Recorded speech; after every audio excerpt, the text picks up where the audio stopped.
নমস্কার বন্ধুগণ, আমাদের ধর্মশাস্ত্রে বলা হয়েছে নারীকে দেবী রূপে মানো। যে ঘরে নারীকে সম্মান করা হয় সেই ঘরে সর্বদা সমৃদ্ধি আসে। আজ আমি আপনাদের সামনে এমন এক শাস্ত্রীয় রহস্য উন্মোচন করব যা ভগবান শিব স্বয়ং মাতা পার্বতীকে বলেছিলেন। শিবের বাণী অনুসারে যদি নারীর নির্দিষ্ট কিছু অঙ্গ প্রতিদিন ভক্তি ভরে ও সম্মানের সাথে স্পর্শ করা হয় তবে সংসারে ধন সম্পদ, সৌভাগ্য ও শান্তি বৃদ্ধি পায়। চলুন আজ সেই গুপ্ত জ্ঞান আমরা একসাথে জানি। বন্ধুগণ, মহাভারত থেকে মনুস্মৃতি পর্যন্ত প্রতিটি শাস্ত্রে নারীকে দেবী রূপে বর্ণনা করা হয়েছে। মনুস্মৃতিতে আছে, যত্র নার্যস্ত পূজ্যন্তে রমন্তে তত্র দেবতা, অর্থাৎ যেখানে নারীদের সম্মান করা হয় সেখানে দেবতাদের আশীর্বাদ থাকে। নারীকে বলা হয়েছে গৃহলক্ষ্মী, যিনি ঘরকে আলোকিত করেন, জননী, যিনি নতুন জীবন দেন, শক্তি, যিনি পরিবারকে সর্বদা রক্ষা করে থাকেন। ভগবান শিব মাতা পার্বতীকে বলেছিলেন, হে দেবী, নারীর প্রতিটি অঙ্গই পবিত্র, কিন্তু কিছু বিশেষ অঙ্গ আছে যা প্রতিদিন ভক্তি ও শ্রদ্ধা সহকারে স্পর্শ করলে সংসারে লক্ষ্মীর আবির্ভাব ঘটে। প্রথম অঙ্গ হল নারীর মস্তক বা কপাল। এখানেই থাকা অজ্ঞচক্র, যা জ্ঞান ও বুদ্ধির প্রতীক। যদি স্বামী প্রতিদিন স্নেহ ভরে স্ত্রীর মাথায় হাত রাখেন তবে তা আশীর্বাদের প্রতীক। এতে সংসারে শান্তি আসে, বুদ্ধি ও সমঝোতা বাড়ে। বলা হয় নারীর কপালে সিঁদুর থাকে, সেটি আসলে লক্ষ্মীর প্রতীক। তাই নারীর মস্তক স্পর্শ মানে গৃহে দেবী সরস্বতী ও লক্ষ্মীর কৃপা ডেকে আনা। এতে শিক্ষা, জ্ঞান ও ব্যবসার উন্নতি হয়। উদাহরণ, অনেকেই দেখবেন সকালে মায়ের আশীর্বাদ নিয়ে বের হলে কাজ ভালো হয়। একইভাবে স্ত্রীর কপালে স্নেহ ভরে হাত রাখলে সংসারে ইতিবাচক শক্তি প্রভাবিত হয়। দ্বিতীয় অঙ্গ হল নারীর পদযুগল। আমাদের শাস্ত্রে বলা হয়েছে স্ত্রীর পদই হল গৃহলক্ষ্মীর প্রতীক। ভগবান শিব বলেছেন, যে স্বামী প্রতিদিন ভক্তি সহকারে স্ত্রীর পদ স্পর্শ করে তার সংসারে দারিদ্রতা দূর হয়। নারীর পদে প্রণাম মানেই তাকে দেবী রূপে পূজা করা। এতে সংসারে ধন, সমৃদ্ধি, ফসল ও খাদ্যের বৃদ্ধি ঘটে থাকে।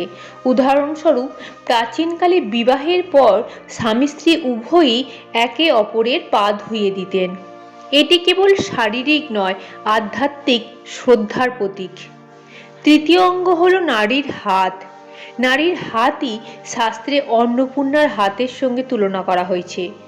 এই হাত দিয়েই তিনি রান্না করেন, সংসার চালান, সন্তানকে আগলে রাখেন। যদি স্বামী প্রতিদিন স্ত্রীর হাত ভালোবাসা সহকারে ধরে তবে সংসারে চিরস্থায়ী বন্ধন গড়ে ওঠে। এটি সম্পদ ও সৌভাগ্যের প্রতীক। হাত ধরে রাখার মধ্য দিয়ে দাম্পত্য জীবনের আস্থা ও বিশ্বাসও বাড়ে। চতুর্থ অঙ্গ হলো নারীর হৃদয়। হৃদয় মানেই হলো ভালোবাসার প্রতীক। নারী তার অন্তরের ভালোবাসা দিয়ে সংসারকে আলোকিত করে তোলেন। যদি স্বামী প্রতিদিন স্ত্রীর হৃদয়ের কথা শোনেন, তার অনুভূতিকে সম্মান করেন, তবে সংসারে অটুট সুখ নেমে আসে। আধুনিক মনোবিজ্ঞানও বলেন, স্ত্রীকে মানসিকভাবে সম্মান দিলে পরিবারে ইতিবাচক শক্তি তৈরি হয়। বন্ধুগণ, একবার এক দরিদ্র কৃষক প্রতিদিন তার স্ত্রীকে দেবী রূপে পূজা করতেন। তিনি প্রতিদিন তার স্ত্রীর কপালে স্নেহ ভরে হাত রাখতেন, তার পদযুগল ধুতেন। কিছুদিনের মধ্যেই সেই কৃষকের সংসারে অন্ন, বস্ত্র ও ধন সম্পদ বৃদ্ধি পেল। গ্রামবাসী সবাই অবাক হয়ে দেখল, এটি আসলে স্ত্রীকে দেবী রূপে দেখারই ফল। শিক্ষা হলো, যে নারীকে সম্মান দেন তিনি কখনোই দরিদ্র থাকেন না। এখানে একটি বিষয় মনে রাখতে হবে, এই শিক্ষা কোনো অশ্লীলতা নয়, কোনো কুসংস্কারও নয়, বরং এর আধ্যাত্মিক মানে হলো নারীকে যদি দেবী রূপে দেখা হয়, তার প্রতিটি অঙ্গকে যদি শ্রদ্ধা করা হয়, তবে সংসারে স্বাভাবিকভাবেই ধনসম্পদ, শান্তি ও সমৃদ্ধি আসে। নারীকে কখনোই অবমাননা করবেন না, নারীকে দেবী ভেবে ভালোবাসা ও সম্মান দিন, সেটাই আসল শাস্ত্রের বার্তা। বন্ধুগণ, আজকের যুগে অনেকেই ভাবেন এইসব শাস্ত্রের কথা কেবলই পুরনো কাহিনী, কিন্তু আধুনিক বিজ্ঞানও বলছেন যে নারী সুখী সেই পরিবারও সমৃদ্ধ। স্ত্রী সুখী মানেই সন্তান সুখী, সংসার সুখী। যে স্বামী স্ত্রীকে সম্মান দেন, তার ব্যবসা ও কর্মজীবনেও উন্নতি হয়। তাই শাস্ত্রের জ্ঞানকে আমরা আধুনিক জীবনের সাথে মিলিয়ে নিতে পারি।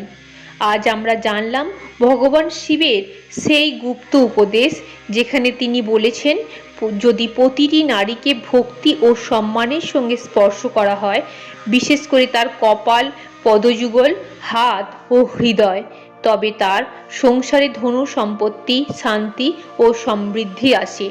তাই বন্ধুগণ, আসুন নারীদের দেবী রূপে সম্মান করি, তাহলেই ঘরে আসবে সত্যিকারের লক্ষ্মীর কৃপা। যদি ভিডিওটি ভালো লেগে থাকে তাহলে অবশ্যই লাইক করুন, শেয়ার করুন এবং আমাদের চ্যানেলটিকে সাবস্ক্রাইব করুন। পরের ভিডিওতে আবার দেখা হবে। জয় মহাদেব।